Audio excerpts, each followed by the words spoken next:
Surprise, motherfucker. Hey, what's up? This is Venger Satanis, and this is part 3 of me critiquing the submissions for the 3 sentence opener contest, which is on my blog. And I'll put the link in the description below. I don't know what kind of appetites viewers have for me going over these submissions. If you want to see more, let me know. Otherwise, this might be the last one. If people aren't going to watch it, then, why am I making the videos for it? So if you do want to see more, let me know. Definitely comment and like and share the last couple videos. We'll see how number 3 does, and then we'll go from there. Okay, I'm going to breeze through these at a pretty quick pace so we can get through as many as possible. You and your companions are at the bottom of a 10-foot hole. Your treacherous pack mule / torchbearer, Big Junior, has left you all in the lurch.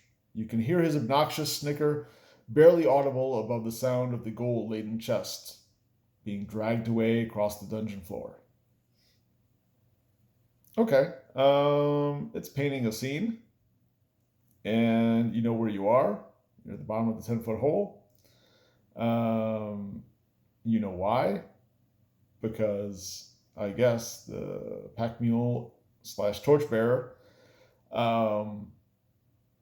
was supposed to get you out. Maybe there's like a rope tied to the mule, and if the mule just leaves, then the rope just goes with it.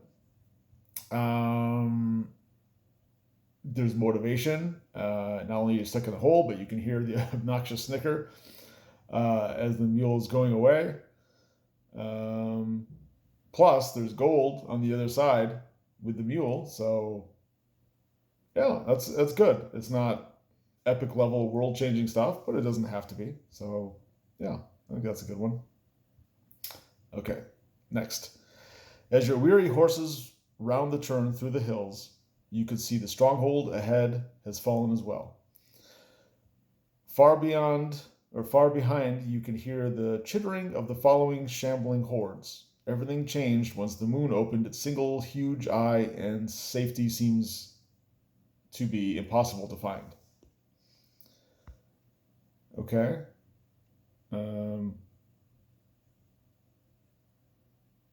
There's a stronghold. I would have liked a little more information about the stronghold, because that seems to be the key motivation and location. And it's fallen. I don't know why or how it's fallen. You don't need a lot of extra detail, because after all, this is a 3-sentence deal. But a little something more would be nice. And there's a shambling horde. I'm not sure why or how that plays into things. I like the imagery of the moon opening its single huge eye, making safety rather impossible. That's a good image that can easily be imagined, and that's always useful. So pretty good, but could use some work. Okay, what's next? The goblins have invaded your granddad's farm, stolen his magic sword, and killed his dog. They left a message for all of humanity to go F themselves. They went that way. Or they went that way. Very short and sweet. I like this. You definitely have a clear-cut enemy and motivation. The whole killed his dog, that kind of reminds me of John Wick, which is kind of funny and gameable. Plus, for humanity to go F themselves, that's amusing. And then, they went that way. So, it's up to you. If that motivates you enough to go after them, cool. And that's kind of what motivation should be. It shouldn't be like strong arming you, like you basically have no choice. It should leave all other choices pale by comparison. It's a good way of putting it, I think. So yeah, I like that one a lot. That's good. Could have used a little bit more world building, perhaps, but it still does the job eloquently, briefly. So that's very nice. Okay, next. Looks like this is also by the same dude. Fizzle Stink. Great name. The hedge wizard has saved your hind ends from certain death once again. Now he figures it's payback time. He tells you to travel to the spire of the pregnant woman and steal back the wondrous wand of Foonberg.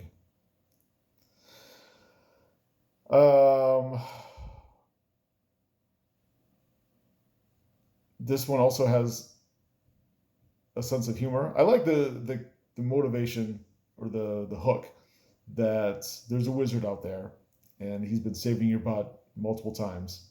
He just did it again. Now he wants a favor from you. I mean, that's good because, it makes use of the world and NPCs in a way that's believable. It kind of sets the tone that you're not just appearing from nowhere. This is a lived-in world, at least a little bit. The PCs have a history, and this guy and situation fits into that. The Spire of the Pregnant Woman, it's not amusing enough, and it's not weird enough, and it's not normal enough. It kind of like is in that weird middle ground of not really attaching itself to anywhere or any direction. So I would have loved for this to go to a specific direction of one of those. Like, if you wanted to be more normal, then maybe take out the pregnant and then Spire of the Scarlet Woman or something like that. If you wanted to go more weird, Spire of the woman impregnated by Azathoth or something. If you want it to be, I don't know, you can do a lot with that, but it needs to go further in some kind of direction. Either it needs more tentacles or it needs to be less. It's like half weird, and so that's not what I perceive it for. Okay, I'm scrolling down, which is why the camera's at a weird angle. Okay, here's a short one. You are dead. All is not yet lost. Get up and try again. Okay, I'm not into it. The sabotage cart axle snaps, dropping so many of your pilfered bags of gold right at the feet of the city watch. The voice of one of your co-conspirators yells in the distance, "Stop them! They've robbed the royal treasury!" Guardsmen atop the wall look down, and you have seconds to react. Okay. I like the fact that it gets right to the point and draws you in and creates a sense of immediacy. I don't like the fact that it kind of forces you into what you've recently done and takes away a little bit of your player's agency. Like, let's say, for instance, you're playing the equivalent of like a paladin or someone that would normally not rob the royal treasury. What do you do then? Do you have to make up some sort of like weird backstory reason, or is the game master going to provide that? It's a little bit too railroady, but otherwise, I like it. Yeah, okay. Here's kind of a longer one. Since swallowing the healing potions made by the apothecary and passing into Oblivion's maw, after grains of sand or countless eons plunge through thickening blankets of darkness, you emerge from swirling etheric mists to find yourselves in a place most unfamiliar. The horizon-spanning crossroads before you lead each to towering ziggurats, dizzying in heights and foreboding in their dominance of the hazy red sky. The blood-engorged sun hangs low in the north, signaling nightfall shall descend upon you all soon, and already fierce, unnerving howls can be heard faintly, yet drawing ever closer from every compass point. Whew. It's a little much. Uh, I don't hate it. I think the core of it is good. Um, but it's the prose is a little purple, even for my taste. And where's the action? Blah blah blah. The sun, the foreboding, nightfall. Okay, and then there's howls, faintly heard in the distance, which is good. That's very genre appropriate. But um, I mean, it's not bad for an opener, but there's just not enough, or I would like more call to action or game ability, I guess. Okay, here's one. Only do one or two more. Emperor Jimothy Buffett III has lost his salt shaker, which is their symbol for, which is, he says they symbol says, which is the symbol of his rule. He has promised his greatest treasure, the last known working gun. For any who find it and return it to him, he believes the witch of the swamps took it, but rumors in his court say that he simply misplaced it.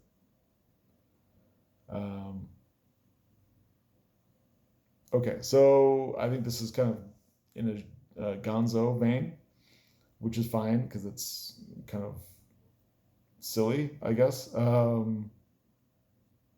Jimothy Buffett III, Jimmy Buffett, the salt shaker, which is the symbol of his rule. That's ridiculous.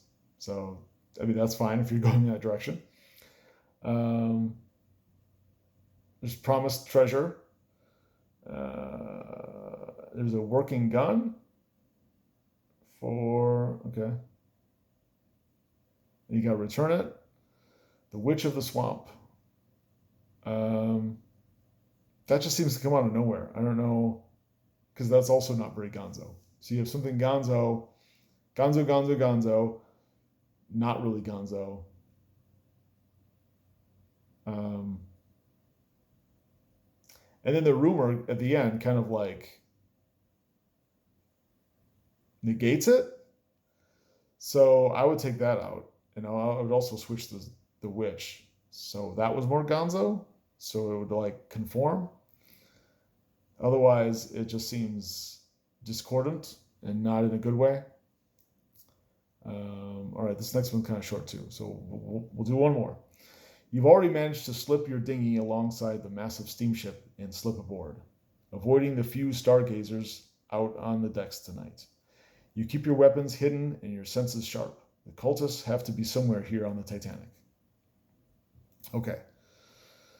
For me, as a game master, the Titanic mention just seems like a red flag. I don't know, because it brings so many associations, and a lot of those associations have to do with what's that actor's name? The one guy. I don't know. I'll think of it later. But I like the beginning. You got a sense of place, which is important. So you got a dinghy aboard the steamship, and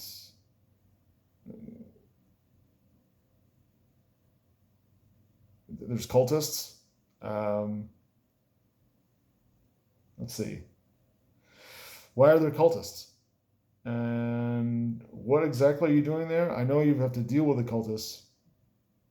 Probably not just that, dealing with the cultists. It's probably deal with the cultists and get the MacGuffin or stop them from doing some sort of ritual or rescue some NPC or something like that. So I would have liked a little bit of mention of something like that. And why? Why are they being motivated to do that? You don't have to spell it out fully, but you could hint. Vague hints are good.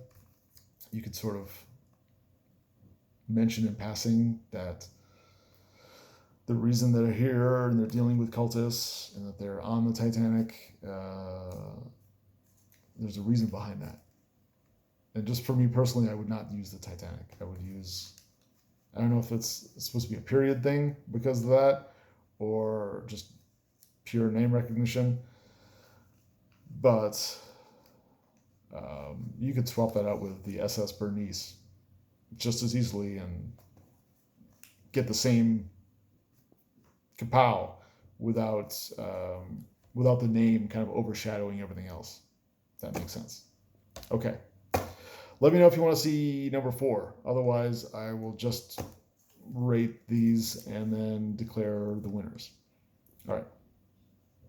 Thanks for tuning in. Like, subscribe, share, all that good stuff. And I'll put the link in the description below for the contest if you want to read the results yourself. That's it for now.